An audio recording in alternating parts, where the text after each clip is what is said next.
Hello aspirants. In this video, I am going to teach business study for your CUT UG exam. So most welcome at Vidyarthi Pro Learning Platform. I am Shweta Bhardwaj, your commerce teacher as well as mentor. So ये video बहुत ही important रहने वाला है उन बच्चों के लिए भी जो क्लास 12th कॉमर्स बैकग्राउंड के हैं. सो स्टार्ट करते हैं आपका बिजनेस स्टडी का फर्स्ट यूनिट. उसके पहले हम देखते हैं, थोड़ा सा सिलेबस देखते हैं कि आपका क्या है. यूनिट फर्स्ट आपका रहने वाला है nature and significance of management. यहाँ हम मैनेजमेंट के बारे में पढ़ेंगे कि उसका नेचर क्या है, उसका सिग्निफिकेंस क्या है.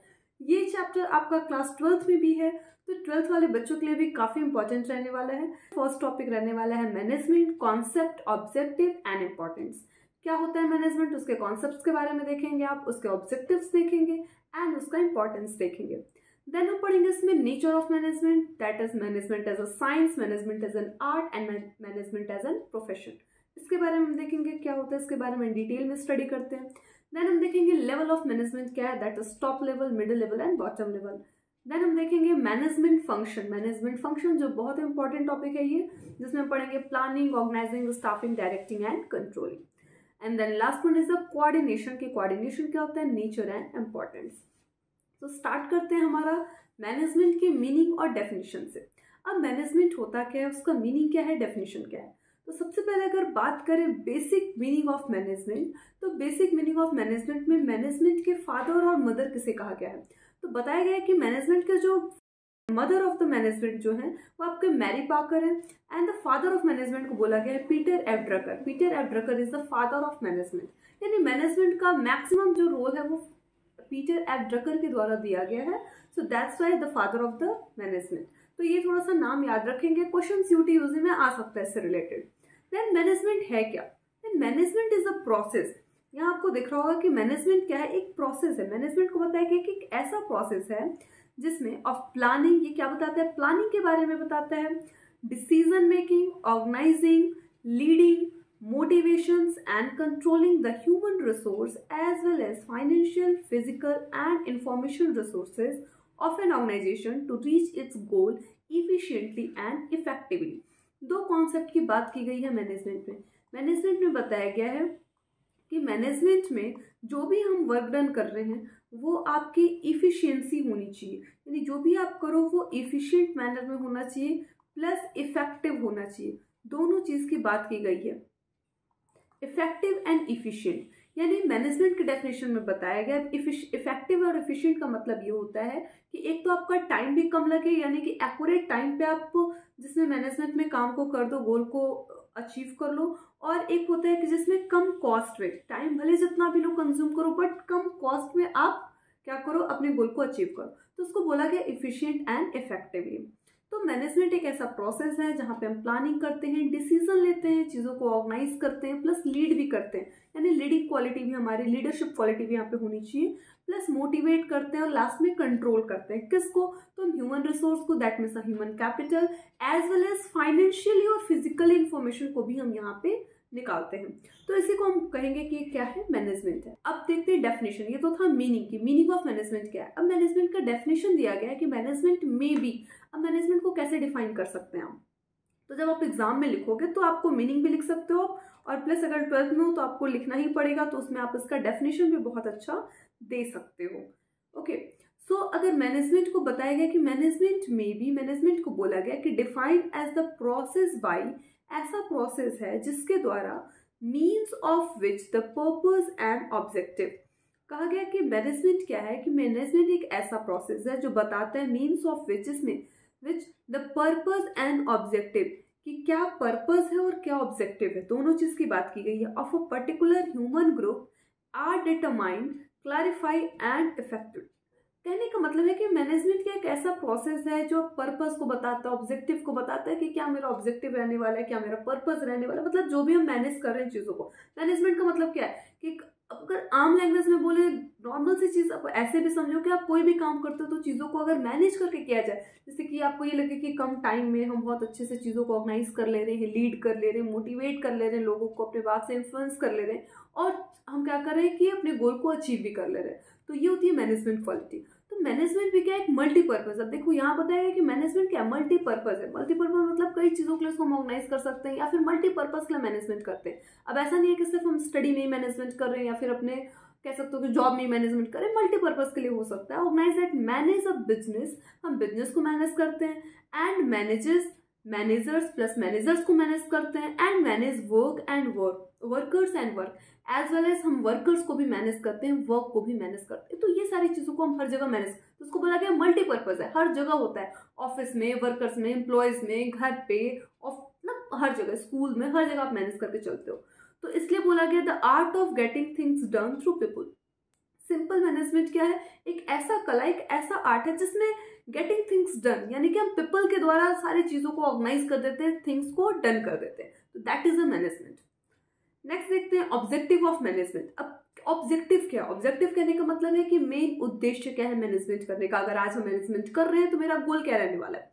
तो मैनेजमेंट के गोल में सबसे फर्स्ट हमारा रहता है कि भैया जो भी रिसोर्सेज है, अगर सपोज करो कि अगर बिजनेस में हम मैनेजमेंट करके चल रहे हैं, मान लो कोई मेरा बिजनेस है, वहां मैनेजमेंट कर रहे हैं, तो वहां पे मेरा ऑब्जेक्टिव क्या होगा? जाहिर सी बात है कि अगर मैं रॉ मटेरियल लेके और मुझे कोई प्रोडक्शन करना है, भैया मुझे प्रोडक्शन करने के लिए मेरा ऑब्जेक्टिव है कि उस रॉ मटेरियल का ऑप्टिमम यूटिलाइजेशन, मतलब कि कुछ भी आपका लॉस नहीं होना चाहिए। That is effective and efficiency, जो मैंने बताया आपको। सेम चीज है यहाँ पे कि ऑप्टिमम रिसोर्सेज का यूटिलाइज होना चाहिए, जितना भी रिसोर्सेज आप लेके उसको पूरा यूज करो, कुछ भी वेस्ट ना हो। Second is the to maximise profit, अपने प्रॉफिट को मैक्सिमाइज करने के लिए मैनेजमेंट कर रहा है। अगर मेरा कोई बिजनेस है, मुझे प्रोडक्शन करना है, तो मेरा एक उद्देश्य तो यही रहेगा कि भैया मुझे प्रॉफिट अर्न करना है। मैं बिजनेस इसीलिए कर रही हूँ ताकि, मैनेज इसीलिए कर रही हूँ ताकि मुझे प्रॉफिट मिले। तो इसीलिए हम मैनेजमेंट के लिए अलग से इन चीजों को ऑर्गेनाइज करते हैं ताकि मैनेजमेंट करके चलते हैं ताकि मुझे फ्यूचर में प्रॉफिट हो। Third one is the promote personal development. अब पर्सनल डेवलपमेंट मतलब कि जितने मेरे एम्प्लॉयज हैं, मेरे ऑफिस के एम्प्लॉयज हैं, उनका भी तो डेवलपमेंट होना चाहिए। तो पर्सनल डेवलपमेंट, खुद को भी प्रमोट करते हैं कि मेरा पर्सनली डेवलपमेंट हो। जितना मैनेजमेंट करेंगे, ये एक स्किल है ना, एक आर्ट है, तो जितना मैनेजमेंट करेंगे, चीजों को ऑर्गेनाइज करेंगे, मेरा खुद का भी डेवलपमेंट होगा। Third one is the maintain quality. अपने प्रोडक्ट की क्वालिटी को मेंटेन करने के लिए मैनेजमेंट करते हैं, क्योंकि मैनेजमेंट में हम चीजों को अच्छे से करते हैं ना, ऑर्गेनाइज मैनर में करते हैं, सारी चीजें प्लान रहती हैं पहले से, तो वहाँ पे हमारी क्वालिटी भी बेस्ट होगी, कुछ खराब नहीं होगा। And third is the improvement of efficiency. और अपनी इफिशियंसी को इम्प्रूव करने के लिए जितनी हमारी इफिशियंसी अच्छी होगी, हमारी काम उतने और अच्छे तरीके से होंगे, और प्लस ऐसे करते करते हमारा जो भी हमारा गोल होगा उस चीज को हम इजिली अचीव कर लेंगे। तो ये आप लिख सकते हो ऑब्जेक्टिव ऑफ मैनेजमेंट में। और भी ऑब्जेक्टिव्स आप क्या लिख सकते हो? To keep up the spirit in the workplace. ये क्या करता है कि एक स्पिरिट बताता है हमारे वर्क प्लेस का, कि हमारा जो वर्क प्लेस है वो उसका स्पिरिट होता है मैनेजमेंट। विदाउट मैनेजमेंट कुछ भी पॉसिबल नहीं होता है, हमारे वर्क प्लेस में कुछ भी अच्छे तरीके से नहीं हो सकता। तो बोला गया कि एक स्पिरिट है हमारे वर्क प्लेस का, तो ये बना के ऐसे ही रखता है अगर हम मैनेजमेंट करते हैं। तो ये भी एक मेरा ऑब्जेक्टिव है। Maintain discipline and moral. सही सी बात है कि एक डिसिप्लिन और मोरल मेंटेन करके रखता है, एक नैतिक प्रभाव बना रहता है हमारी कंपनी के ऊपर, या फिर हमारे जितने एम्प्लॉयज हैं, सारे लोग मैनेजमेंट कर रहे हैं, तो उनका एक ऑब्जेक्टिव ये भी है कि हमारा मोरल यहाँ बना रहेगा, प्लस डिसिप्लिन रहेगा हमेशा, क्योंकि सारी चीजें प्लान्ड हैं। Third is the cut down of the risk factor. जाहिर सी बात है कि अगर पहले से मैनेज करके चीजों को चल रहे हैं, तो रिस्क भी हमारा कट डाउन होता है, खत्म होता है। खत्म नहीं कह सकते, बोल सकते हो कि हाँ थोड़ा सा रिस्क कम हो जाता है। अब सपोज मेरा बिजनेस है, मुझे नहीं पता था कि इन फ्यूचर कोविड आने वाला है, 2021 में कोविड आ जाएगा सपोज, और मैंने अपना बिजनेस 2019 में सेटअप किया, किसी भी चीज का, सपोज क्लॉथ्स का ही किया, फैशन का ही किया। तो अब मैं पहले से अगर अपने क्लॉथ्स में मैनेजमेंट करके चल रही हूँ, चीजों को ऑर्गेनाइज करके चल रही हूँ, रॉ मटेरियल को ऑप्टिमम यूज कर रही हूँ, तो मुझे पहले से पता है कि अभी कोविड आया नहीं, लेकिन हम अभी से मैनेजमेंट कर रहे हैं, और अचानक से कोविड आ गया, तो मैनेजमेंट के द्वारा जो भी मेरा रिस्क फैक्टर आया, कहीं ना कहीं मैनेजमेंट की वजह से वो रिस्क मेरा कटते गया, क्योंकि पहले से हम कुछ स्ट्रैटेजी मैनेजमेंट कुछ ऐसा बना के चले थे कि इन फ्यूचर कोई ऐसे सर्कमस्टांसेस आते हैं तो वहां भी हम सर्वाइव कर लेंगे। तो दैट इज अ मैनेजमेंट, ये भी इसका है। वर्क फ्लो कोऑर्डिनेशन, हमारे वर्क फ्लो में कोऑर्डिनेशन बना रहेगा, बढ़िया कोऑर्डिनेशन रहेगा मैनेजमेंट की वजह से। एंड जनरेट बिजनेस स्ट्रैटेजी, हमारे बिजनेस स्ट्रैटेजी को जनरेट करता है मैनेजमेंट। आज मैनेजमेंट कर रहे हैं तो कल हमारी बिजनेस स्ट्रैटेजी और ग्रोथ करेगी, परसों और ग्रोथ करेगी। कहीं ना कहीं मैनेजमेंट से एक हमारे अंदर कह सकते हो कि एक कॉन्फिडेंस लेवल भी इंक्रीज होता है, ये भी आप बता सकते हो कि कॉन्फिडेंस लेवल बढ़ता है। तो इस वजह से हम बिजनेस स्ट्रैटेजी को भी इंक्रीज कर सकते हैं, जनरेट कर सकते हैं। And maintain discipline and moral. तो ये हो गया हमारा ऑब्जेक्टिव ऑफ मैनेजमेंट, कि क्या मेरा मैनेजमेंट का मेन ऑब्जेक्टिव है। Next one is the importance of management. अब मैनेजमेंट का इंपॉर्टेंस क्या है? इंपॉर्टेंस कह सकते हो कि क्या नीड रही और इससे क्या मुझे प्रॉफिट हुआ हमारे बिजनेस में या कंपनीज में। तो सबसे पहले it helps in achieving group गोल। सबसे पहला तो यही होगा कि मैनेजमेंट करेंगे, चीजों को ऑर्गेनाइज मैनर में सारी चीज अच्छे से करेंगे, तो एक ग्रुप गोल हमारा अचीव होगा। अब जाहिर सी बात है कि कंपनी में या बिजनेस में हम अपने ग्रुप गोल को अचीव करना चाहते हैं कि जो भी हमारे ग्रुप का गोल है वो अचीव हो जाए, और मैनेजमेंट के द्वारा हम अपने ग्रुप गोल को अचीव कर लेते हैं। Second one, it helps in achieving group goals, same है। Third one is the establish करता है इक्विलिब्रियम। इक्विलिब्रियम मतलब बैलेंस करके चीज़ों को लगता है, हम सारी चीज़ें यहाँ पे बैलेंस्ड मैनर में करते हैं, तो सारी चीज़ें बैलेंस्ड रहती हैं, तो ये भी हेल्प करता है हमारे बिजनेस में। बैलेंस है तो कभी लॉस नहीं होगा। लॉस क्या, हमारा अगर लॉस का सिचुएशन भी आता है तो वहाँ पे रिस्क फैक्टर को हम कट डाउन कर सकते हैं।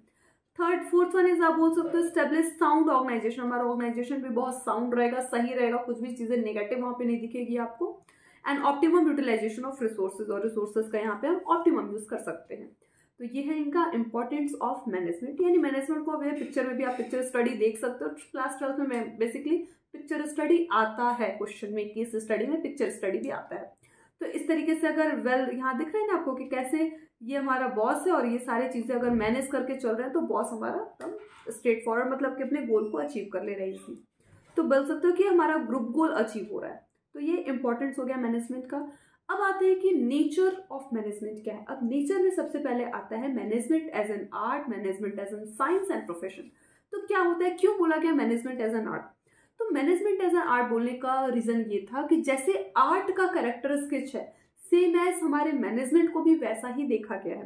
यानी कि जब मैनेजमेंट की स्टडी की गई है तो वहाँ देखा गया है कि जैसे आर्ट का कह सकते हो कि कैरेक्टर है वो मैच करता है मैनेजमेंट से, तो बोला गया मैनेजमेंट एज एन आर्ट। जैसे the presence of theoretical knowledge, जैसे हमारे आर्ट में थ्योरेटिकल नॉलेज होता है, जैसे आर्ट को बोला गया कि वो थ्योरेटिकल नॉलेज पे बेस्ड होता है, वैसे हमारा मैनेजमेंट भी होता है। Second one, personal application. ये पर्सनल एप्लीकेशन से उसी तरीके से हमारा मैनेजमेंट भी है, पर्सनल डिपेंड करता है। अब जैसे मैं पर्सनल हूँ, मुझे बहुत अच्छा आर्ट आता है, मेरे अंदर वो स्किल है, हुनर है, मैं बहुत अच्छा कुकिंग करती हूँ, तो एक आर्ट है कि मैं बहुत अच्छा कुकिंग करती हूँ, तो पर्सनली मेरे पे डिपेंड करता है ना। मैनेजमेंट भी सेम है। अगर मैं बिजनेस में मैनेजमेंट मैं खुद बहुत अच्छा कर ले रही हूँ तो बोलेंगे ना कि मैनेजमेंट क्या है, पर्सनली एप्लीकेबल होता है, पर्सनल एप्लीकेशन, कि मुझ पर डिपेंड करता है कि मेरे अंदर वो स्किल है कि मैं उतना अच्छा मैनेजमेंट कर रही हूँ। Okay. Third one, based on custom and creativity. जाहिर सी बात है कि कस्टम और क्रिएटिविटी भी बेस्ड होता है, मेरे अंदर कितनी कला है, मेरे अंदर कितना हुनर है, उस पर डिपेंड करता है। तो मैनेजमेंट भी वही है। तो जैसा आर्ट का कैरेक्टर है वैसे मैनेजमेंट का कैरेक्टर है। दैट्स व्हाई बोला गया कि मैनेजमेंट एज एन आर्ट की तरह है। सेकंड बोला गया कि management is a science. Management क्या है, साइंस की तरह है। साइंस की तरह क्यों बोला गया? अब जैसे साइंस का कह सकते हो कॉन्सेप्ट है, साइंस का बोल सकते हो कि जो कैरेक्टर है वो मैच करता है हमारे मैनेजमेंट के कैरेक्टर से। जैसे the organised body of knowledge, science क्या है, ऑर्गेनाइज्ड बॉडी है नॉलेज की, जितनी नॉलेज है वो ऑर्गेनाइज मैनर में है। मैनेजमेंट भी वही, हम सारे अपने नॉलेज को ऑर्गेनाइज कर देते हैं यहाँ पे। सिस्टम बेस्ड ऑन एक्सपेरिमेंटेशन, जाहिर सी बात है कि हमारा साइंस का जो भी होता है वो किस पे बेस्ड होता है, एक्सपेरिमेंट पे बेस्ड होता है, सॉरी। तो जैसे ये एक्सपेरिमेंट पे बेस्ड होता है साइंस, मैनेजमेंट में भी हम चीज़ों को, लॉज को, पॉलिसीज को, या फिर कह सकते हो कि कोई भी आप यहाँ पे लॉ लगा रहे हो तो वो भी एक्सपेरिमेंट पे ही बेस्ड होता है। कोई थियोरी आ रही है तो उसके पीछे कोई एक्सपेरिमेंट हुआ है, तो साइंस की तरह यहाँ भी एक्सपेरिमेंट बेस्ड है, तो इसलिए बोला गया system based on experiment. And universal validity, plus यहाँ पे यूनिवर्सल वैलिडिटी होती है, हर जगह एप्लीकेबल होता है। तो जैसे साइंस हर जगह एप्लीकेबल है वैसे मैनेजमेंट भी हर एक क्षेत्र में एप्लीकेबल है। So that's why we can say management is a science.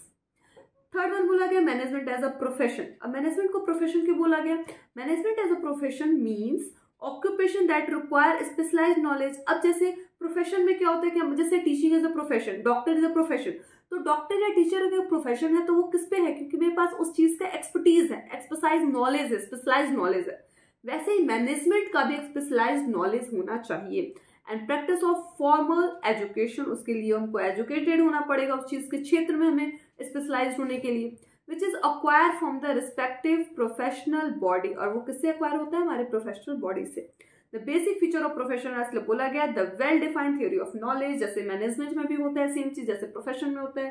Restricted entry, जाहिर सी बात है कि मैनेजमेंट में भी रेस्ट्रिक्टेड एंट्री होती है, किसी को भी यहाँ पे आने का कह सकते हो कि किसी को भी आने का यहाँ पे वो नहीं होता है, परमिशन नहीं होता है, यहाँ पे रेस्ट्रिक्शन होता है जैसे प्रोफेशन में होता है। जैसे प्रोफेशन में डॉक्टर वही लोग करेंगे जो एमबीबीएस की हो, वैसे।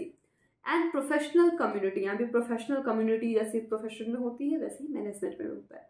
दैट्स व्हाई ऐसा बोला गया कि management is a science, management is a profession and management is an art. अब आते हैं level of management. Level of management बताएगा कि there are 3 level in the ranking order of an establish and they are, बोला गया कि management में 3 level है, उसको रैंक किया गया है किसके बिहाफ पे, उनके रैंकिंग ऑर्डर, उनके स्टेब्लिशमेंट के बिहाफ पे उनको रैंक किया गया है। जैसे फर्स्ट है हमारा टॉप लेवल, सेकंड है हमारा middle level and third one is the lower level. तो top level, middle level, lower level, जैसे यहाँ पे आपको दिख रहा है टॉप लेवल है, ये दोनों आपके आ जाएंगे, ये यहाँ जो बैठे हैं ये आपके आ जाएंगे मिडिल लेवल में और ये आ जाएंगे लोअर लेवल में। तो ये एक लेवल बताएगा कि मैनेजमेंट के ये लेवल होते हैं, top level, middle level, lower level. तो इसमें कौन कौन से लोग आते हैं, जैसे यहाँ दिया है ना, कुछ जनरल मैनेजर होते हैं, कुछ मैनेजर जैसे सुपरवाइजर होते हैं, कुछ सुपीरियर होते हैं यानी कि फर्स्ट लेवल पे आते हैं, जैसे जितने भी सुपरवाइजर होते हैं फर्स्ट लेवल पे आते हैं, जितने भी फॉरमैन होते हैं वो लोअर लेवल में आते हैं, जितने भी मिड वाले होते हैं जैसे कि जिसमें डिपार्टमेंट वाले लोग होते हैं या फिर मैनेजर्स होते हैं, परचेज मैनेजर्स होते हैं, तो ये सब आते हैं हमारे मिडिल लेवल में। जितने प्रेसिडेंट होते हैं, सीईओ होते हैं कंपनी के, वो आते हैं टॉप लेवल में। तो टॉप लेवल में आपके सीईओ आ जाएंगे कंपनी पे, चीफ एग्जीक्यूटिव ऑफिसर, आपके प्रेसिडेंट आ जाएंगे, ये टॉप लेवल में आ जाएंगे। इसमें सारे मैनेजर्स आ जाएंगे, जितने भी मैनेजर पोस्ट के लोग हैं वो सब आ जाएंगे मिडिल लेवल में, एंड लोअर लेवल में आपके फॉरमैन आ जाएंगे। ठीक है, तो इससे भी क्वेश्चन आता है, आपको आइडेंटिफाई करने को पूछ सकता है। तो ये हो गया level of management, that is a top level, middle level and bottom level. उसको डिटेल में देखते हैं। टॉप लेवल में कौन कौन से आते हैं देखते हैं। Top level, this level of the management consist of the senior most, बोला गया ना टॉप लेवल, नाम से ही लग रहा है कि टॉप लेवल में हमेशा सारे सीनियर मोस्ट, सुपीरियर मोस्ट आते हैं। अब जितने भी एग्जीक्यूटिव लेवल के लोग हैं वो सब इसमें आ जाएंगे, दैट इज जैसे कि सीईओ है, इसमें आ रहे हैं ना चीफ एग्जीक्यूटिव ऑफिसर, तो ये सब आ जाएंगे। अब इसमें क्या क्या आते हैं, मैनेजिंग डायरेक्टर आएंगे, बोर्ड ऑफ, जितने भी डायरेक्टर पोस्ट के लोग हैं, मैनेजर्स नहीं डायरेक्टर पोस्ट के लोग हैं, तो managing director, board of directors, chairperson, CEO, CPO यानी chief product officers and CTO यानी कि चीफ टेक्नोलॉजी ऑफिसर्स। तो जितने भी मैनेजर, जितने भी आपके डायरेक्टर पोस्ट के हैं, प्रेसिडेंट भी लिख लो इसमें, एंड जितने भी सीईओ या सीपीओ या सीटीओ, ये सब आएंगे हमारे टॉप लेवल ऑफ मैनेजमेंट में। Second one is the middle level of management. Middle level of management में कौन आएंगे, जैसे पहले ही बताया था आपको, मिडिल लेवल में सारे आएंगे आपके सुपरवाइजरी लेवल के लोग, जैसे कि this level of management consist of executive workers. अब जितने भी एग्जीक्यूटिव वर्किंग है ना वो किसमें आएंगे, top level and supervisory level, उन दोनों के बीच वाले आएंगे। ठीक है, अब जैसे इसमें आएंगे आपके दे कंसिस्ट ऑफ, जैसे डिविजनल हेड, जितने भी डिविजनल हेड है, जैसे कि मान लो कि परचेज के हैं, सेल के हैं, सेल्स रिटर्न के, वो सब आएंगे, प्लस उसके भी सब डिविजनल हेड्स आएंगे। जितने डिपार्टमेंटल हेड हैं वो सारे आ जाएंगे आपके मिडिल में, plus purchase manager, sale manager, finance manager, personal manager, ये सारे आ जाएंगे, एंड प्लांट सुपरिटेंडेंट आ जाएंगे। देखो ये क्वेश्चन जरूर पूछते हैं, ये इंपॉर्टेंट है आपके लिए, हमेशा एक क्वेश्चन आता है, सीयूटी में भी आता है कि प्लांट सुपरिटेंडेंट किस में आएंगे। तो जितने भी याद रखना है आपको, जितने भी प्लांट सुपरिटेंडेंट है वो आपके आते हैं किस में, मिडिल लेवल ऑफ मैनेजमेंट में। तो थोड़ा सा अगर ऐसे भी याद करोगे कॉन्सेप्ट बना के तो याद हो जाएगा इजीली कि जितने भी एग्जीक्यूटिव वर्कर्स के बाद जितने भी कह सकते हो कि मैनेजर पोस्ट के हैं, डायरेक्टर्स नहीं, जितने भी डिपार्टमेंटल पोस्ट के लोग हैं ना वो सब आ जाएंगे, परचेज मैनेजर हो, सेल्स मैनेजर हो, डिपार्टमेंटल हेड हो, सब डिपार्टमेंटल हेड हो, वो सब आ जाएंगे किसमें, मिडिल लेवल में।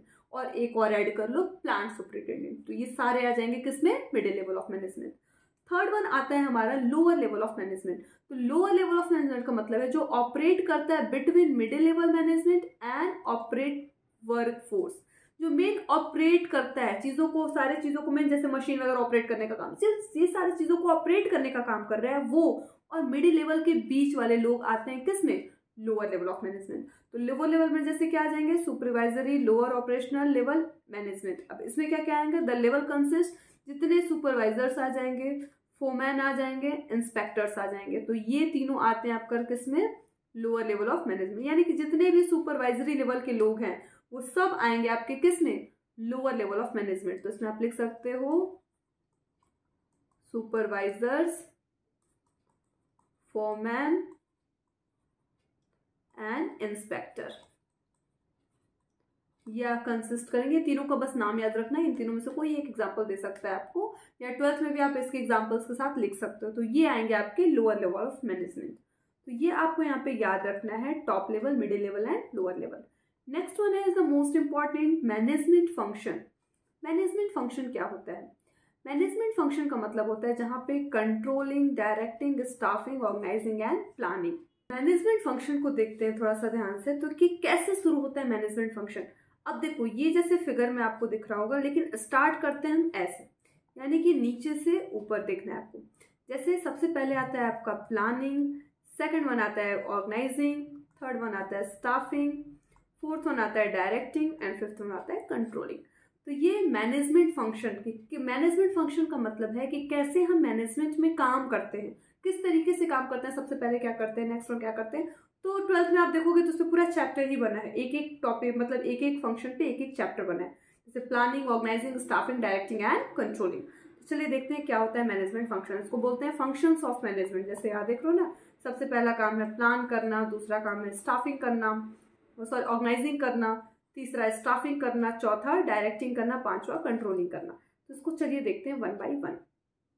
अब देखो सबसे पहले अगर बात करें तो कंट्रोलिंग फंक्शन का काम क्या होता है। The controlling function compromise coordination, reporting and budgeting and enhance the controlling function can be broken into that 3 separate function. अब देखो मैनेजमेंट फंक्शन में 5 फंक्शन तो बेसिकली आता है। सबसे पहला क्या था हमारा प्लानिंग, ठीक, सबसे पहला आता है प्लानिंग, देन आता है staffing, then organising, planning, organising, staffing, then directing and then आता है कंट्रोलिंग। चलो तो ये तो था हमारा मैनेजमेंट फंक्शन की। मैनेजमेंट फंक्शन में क्या क्या आ रहा है, सबसे पहले आ रहा है आपका, ये नहीं आता है, चलो आता है आपका क्या क्या, planning, organising, planning, organising, staffing, directing and controlling. तो ये तो हमारा 5 मेन क्या है, ये पांचों हमारा क्या है, फंक्शन है, मैनेजमेंट का फंक्शन है कि कैसे कैसे हम मैनेजमेंट करते हैं। सबसे पहले क्या करते हैं, फिर क्या प्लानिंग में हम क्या करते हैं, चीज़ों को प्लान करते हैं, यानी सबसे पहले ये देखते हैं कि हमें एक्चुअल में करना क्या है। जैसे कि सपोज मुझे अगर प्लान करना है नेक्स्ट फाइनेंशियल ईयर के लिए, तो मैं बैठ के इस सब प्लान करूंगी ना कि मुझे नेक्स्ट फाइनेंशियल ईयर में क्या करना है, किस चीज़ का प्रोडक्शन करना है, कौन सा बिजनेस करना है। मान लो स्टार्टअप करना है, मैं एंटरप्रेन्योर हूँ, तो मुझे किस चीज़ का स्टार्टअप करना है। तो ये तो सारी चीज़ें मैं पहले प्लान करूंगी। सेकंड में क्या करूंगी, ऑर्गेनाइज करूंगी। ऑर्गेनाइज मतलब क्या, मुझे क्या क्या चाहिए। सपोज मैंने प्लान कर लिया कि मुझे फैशन इंडस्ट्री में घुसना है, मुझे क्लॉथ्स का प्रोडक्शन करना है, स्टाइलिश क्लॉथ्स का करना है। तो इस क्लॉथ्स को करने के लिए मैं चीज़ों को ऑर्गेनाइज करूंगी कि रॉ मटेरियल कहाँ से आएगा, कैपिटल कहाँ से आएगा, लोग कहाँ से आएंगे, एम्प्लॉयमेंट का मतलब किसको किसको मैं रखूंगी अपने जॉब में, एम्प्लॉयज कहाँ से आएंगे, वर्कर्स कहाँ से आएंगे, ब्ला ब्ला, मतलब मैं सारी चीज़ों को अब मैं ऑर्गेनाइज करूंगी।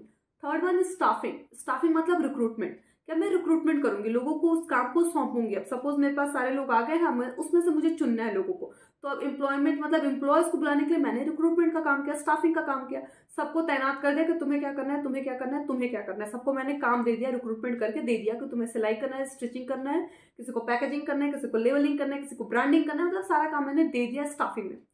फोर्थ वन आता है डायरेक्टिंग। अब स्टाफिंग देने के बाद मतलब छोड़ तो नहीं दूंगी ना, मैं उनको डायरेक्ट भी करूंगी कि डायरेक्ट देखते रहूंगी कि जो सही कर रहे हैं कि नहीं, उसमें मोटिवेट भी करेंगे, गाइड भी करेंगे, सब कुछ, तो वो आ जाएगा डायरेक्टिंग में। और लास्ट वन आता है कंट्रोलिंग। अब ये हमारा कंट्रोलिंग सबसे इंपॉर्टेंट होता है। कंट्रोलिंग का मतलब होता है, फोर्थ हमारा है, कंट्रोलिंग का मतलब होता है कि जहां पे हम कॉम्प्रोमाइज मतलब जहाँ पे हम कॉम्प्रोमाइज के साथ साथ कोऑर्डिनेट कर रहे हैं, उनके साथ एम्प्लॉयज के साथ कोऑर्डिनेट कर रहे हैं, उनको कंट्रोल करना है, उनको रिपोर्ट कर रहे हैं सारी चीज़ों को, क्या बनाया क्या नहीं बनाया, उनसे वो आंसरेबल ले रहे हैं, अकाउंटेबल भी वही हो रहे हैं, प्लस बजटिंग भी यहीं पे कर रहे हैं और एनहेंस कर रहे हैं कंट्रोलिंग फंक्शन को, जिसको एनहेंस करने के लिए इसको 3 पार्ट में बांट दिया गया कि कंट्रोलिंग बेस्ट करने के लिए, ताकि अगर देखो कंट्रोलिंग बेस्ट हो जाएगा तो ओवरऑल मुझे गोल भी अचीव हो जाएगा। तो इसको करने के लिए हम इसको 3 पार्ट में बांटते हैं। जैसे फर्स्ट आता है coordination, second reporting and third budgeting.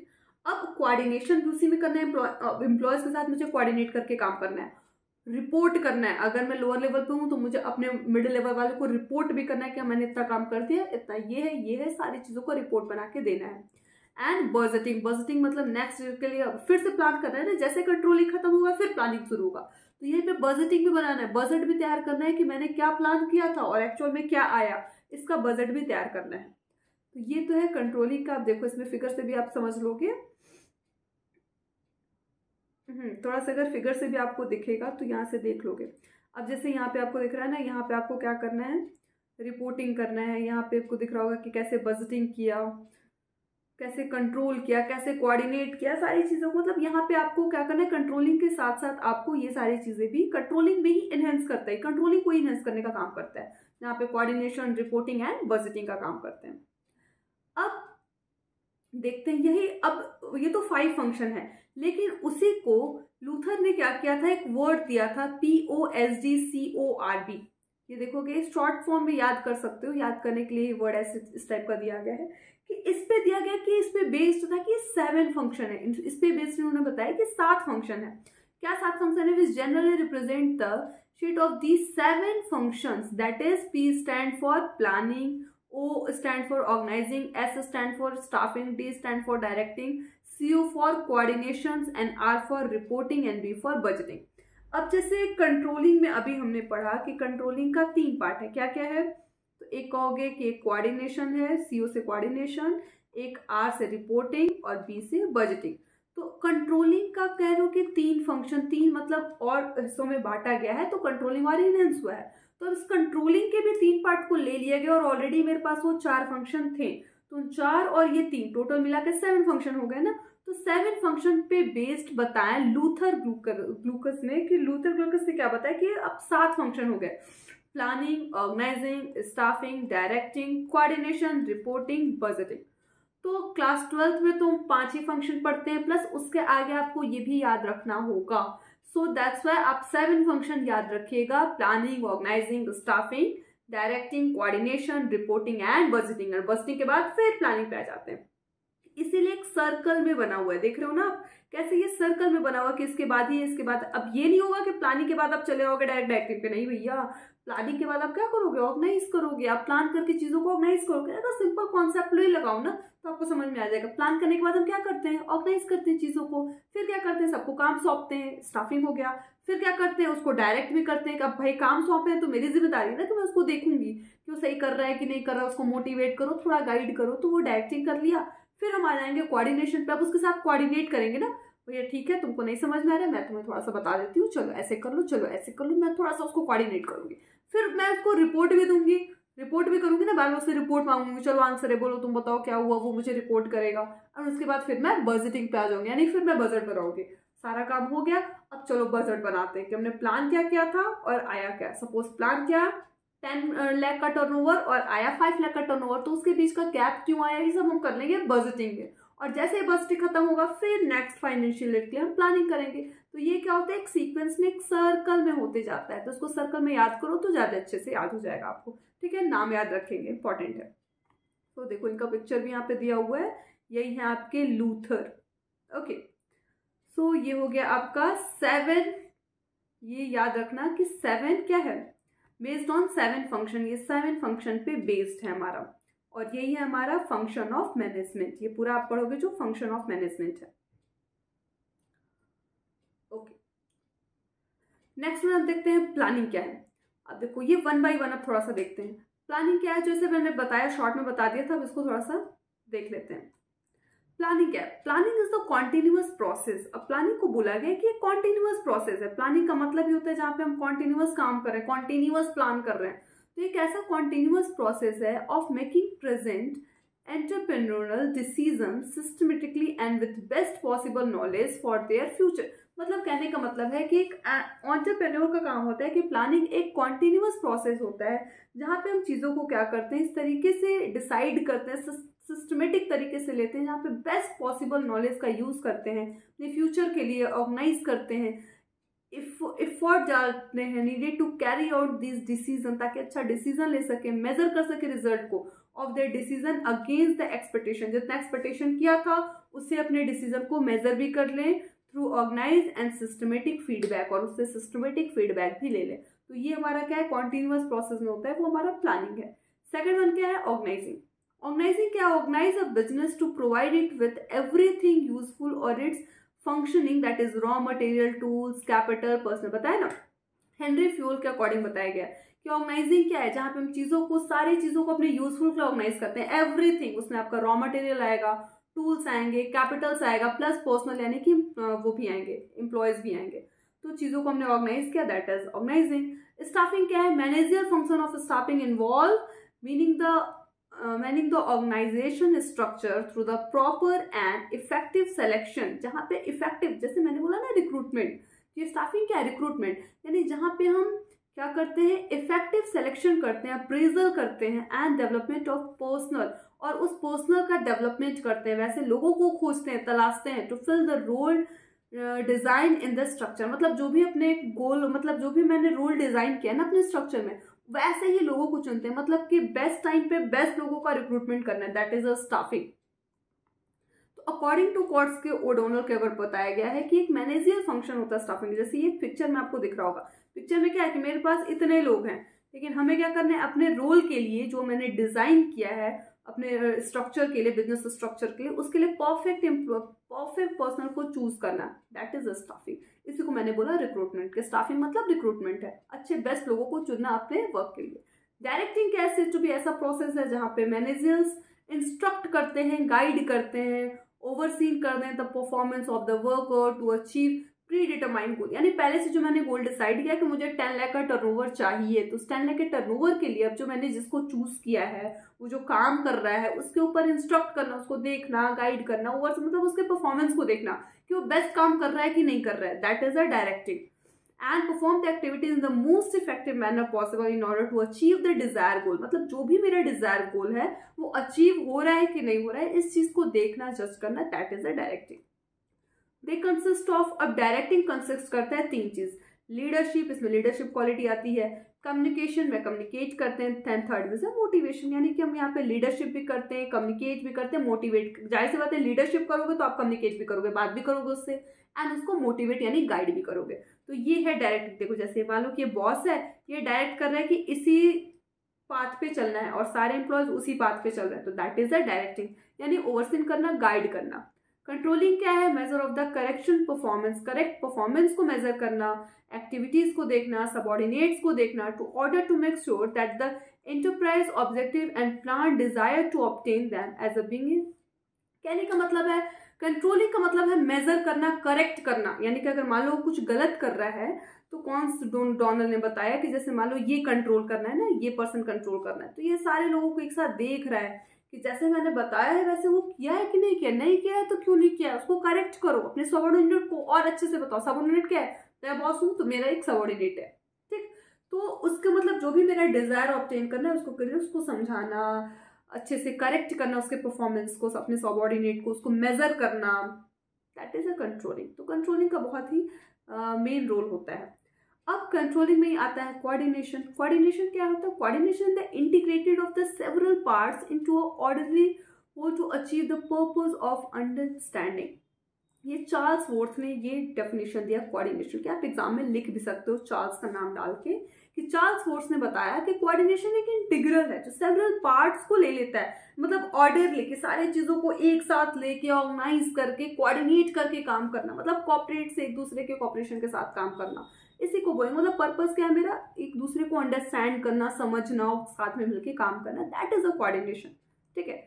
तो अब डिफरेंस क्या है कोऑर्डिनेशन एंड कोऑपरेशन, जैसे अभी मैंने वर्ड यूज किया कोऑपरेट करना एंड कोऑर्डिनेट करना, तो कोऑर्डिनेट एंड कोऑपरेट दो अलग अलग चीजें हैं, इसके बीच का डिफरेंस थोड़ा सा समझ लेते हैं, एग्जाम में पूछ सकता है। देखो कोऑर्डिनेशन और कोऑपरेशन बहुत ही मतलब बहुत ज्यादा इसका डिफरेंस नहीं है। देखो बेसिस अगर देखा जाए तो मीनिंग, कोऑर्डिनेशन का मतलब होता है refers to bringing together the activities of an organisation, यानी ऑर्गेनाइजेशन में के लिए एक दूसरे के साथ, मतलब एक दूसरे बिगिनिंग से एक दूसरे के साथ मिलके काम कर रहे हैं, ठीक है। ऑर्गेनाइजेशन मतलब मान लो कोई भी ऑर्गेनाइजेशन है, एक दूसरे से मिलके एक साथ काम कर रहे हैं, तो ये क्या है कोऑर्डिनेशन। कोऑपरेशन क्या है, refers to volunteer effort of individual to work together to help each other. ये वॉलेंटियर है, कहा ना कि बहुत कह सकते हो कि छोटा सा डिफरेंस है इसका। तो कोऑपरेशन मतलब होता है जहां पे हम वॉलेंटियरली एक दूसरे का हेल्प करते हैं, लेकिन ये क्या बिगिनिंग से ही करते हैं, जैसे मान लो बिजनेस आज स्टार्ट हुआ तो आज से ही एक दूसरे से एकदम मिलके काम करना है, ये कंपल्सरी करना ही करना है। लेकिन कोऑपरेशन में क्या है कि अपने वॉलेंटियर, मेरा मन किया तो मैं आपको कोऑपरेट करूँ, नहीं मन किया तो नहीं करेंगे, ये मेरे मन के ऊपर है, ठीक है। Scope include cooperative and wider, ये वाइडर स्कोप है क्योंकि कोऑर्डिनेशन में इंक्लूड हो जाता है कोऑपरेशन भी, क्योंकि कोऑर्डिनेशन कर रहे हैं तो वहाँ पे मेरा कॉपरेशन भी है, क्योंकि मैं आपको कोऑर्डिनेट कर रही हूँ, मैं आपके बिगिनिंग से ही आपके साथ काम कर रही हूँ, ठीक है। तो मेरा कॉपरेशन में ना, मैं हो सकता है कि मैं वॉलंटरी भी आपके साथ लगना चाहती हूँ। तो ये वाइडर कॉन्सेप्ट है, इसमें कॉपरेशन भी आता है, बट ये क्या नैरो कॉन्सेप्ट है, ये वॉलेंटियर है। ये जरूरी नहीं है कि कॉपरेशन में हम कोऑर्डिनेशन करेंगे, नहीं, कॉपरेशन वॉलेंटियर है। मेरा मन किया तो मैंने किया, नहीं मन किया नहीं किया, कंपल्सरी नहीं है। Achieve through both formal and informal relation. अब कोऑर्डिनेशन हम दोनों जगह करते हैं, फॉर्मल में भी करते हैं, इनफॉर्मल ऑफिस में भी करते हैं, घर पे भी कर सकते हैं। अराइज आउट ऑफ इनफॉर्मल, लेकिन कॉपरेशन क्या होता है, ये इनफॉर्मल होता है। इनफॉर्मल होगा ही ना भैया, इनफॉर्मल है, ऑफिस में नहीं कोई कॉपरेट करता है। हम कहाँ कर रहे हैं, अपने घर पे करते हैं, रिलेटिव के साथ करते हैं। ऑफिस में हम क्या करते हैं, कोऑर्डिनेशन विद कॉपरेशन करते हैं, okay. And interdependent upon cooperation, जाहिर सी बात है कि ये दोनों क्या है, इंटरडिपेंडेंट है। ये इस पे डिपेंड है, ये इस पे डिपेंड है। ये डिपेंडेंट अपॉन कोऑर्डिनेशन, और ये सिर्फ कोऑर्डिनेशन पे डिपेंड करता है। कॉपरेशन सिर्फ इस पे डिपेंड करता है, लेकिन कोऑर्डिनेशन क्या है, इंटरडिपेंड है। तो ये आप छोटा सा याद रखना, कोऑर्डिनेशन एंड कॉपरेशन। अब क्या है, nature and importance of coordination. अब कोऑर्डिनेशन का नेचर क्या है, इंपॉर्टेंस क्या है। देखो, कोऑर्डिनेशन का मतलब होता है जो इंटीग्रेट एक एक्टिविटी होता है, जो relations, responsibility and command and manage structure to ensure that the resource of an organisation. मतलब ये एक रिस्पॉन्सिबिलिटी अराइज हो जाती है यहाँ पे, एक एक्टिविटीज है, इंटीग्रेटेड एक्टिविटीज है, जो क्या होता है, हार्मोनाइज कर लेता है सारी चीजों को, कमांड करता है, मैनेज करता है स्ट्रक्चर को, जो भी रिसोर्सेज है उसको ऑर्गेनाइज करके काम करना, that is a coordination. Importance क्या कहोगे कि हाँ, मैरी पार्कर ने बताया कि coordination is the plus value of the group. ये प्लस वैल्यू है पूरे ग्रुप का, that is if there is good coordination then the combination group achievement will be greater than the total of the individual achievement. देखो, कह रहे हैं कि अगर कोऑर्डिनेशन को बनाया जाए तो ग्रुप अचीवमेंट बढ़ जाता है, ग्रेटर हो जाता है इंडिविजुअल के अचीवमेंट से। अगर इंडिविजुअल मैं ही काम करती तो दो का ही अचीवमेंट करती, और मान लो मेरे साथ वो भी मिल गया तो 2 + 2 5, इस तरीके से कह सकते हो। That is impossible is the physical word. ये फिजिकल वर्ड में तो इम्पॉसिबल है ना, क्योंकि 2 + 2 क्या होता है, 4 होता है। लेकिन कोऑर्डिनेशन में ये पॉसिबल है कि अगर कोऑर्डिनेशन कर रहे हैं तो ये भी पॉसिबल है, okay. But it is possible human affairs through coordination, लेकिन ह्यूमन अफेयर्स में ये पॉसिबल है जब हम कोऑर्डिनेशन करते हैं। तो मतलब कोऑर्डिनेशन को बताया गया है कि मैरी पार्कर के द्वारा कि बहुत ही इंपॉर्टेंट रोल प्ले करता है मैनेजमेंट में, इसीलिए कोऑपरेशन को भी रखा गया है, ओके। सो आई होप आपको समझ में आया होगा बहुत अच्छे तरीके से कि क्या होता है मैनेजमेंट, नेचर, फीचर, कॉन्सेप्ट क्या है, कोऑर्डिनेशन, कॉपरेशन क्या है, इंपॉर्टेंस कैसे है कोऑर्डिनेशन। तो ये सारी चीज़ें मैंने आपको बता दी। था हमारा फर्स्ट यूनिट। कहीं डाउट आता है तो आप कमेंट कर सकते हैं, प्लस इससे रिलेटेड भी आपको डिस्क्रिप्शन में लिंक मिल जाएगा। कहीं डाउट आता है कमेंट करें, विद इन 24 आवर आपको सारे जो भी डाउट होगा उसका आंसर आपको मिल जाएगा, ओके। सो मिलते हैं नेक्स्ट यूनिट में नेक्स्ट वीडियो के साथ, okay. Thank you, thanks for watching.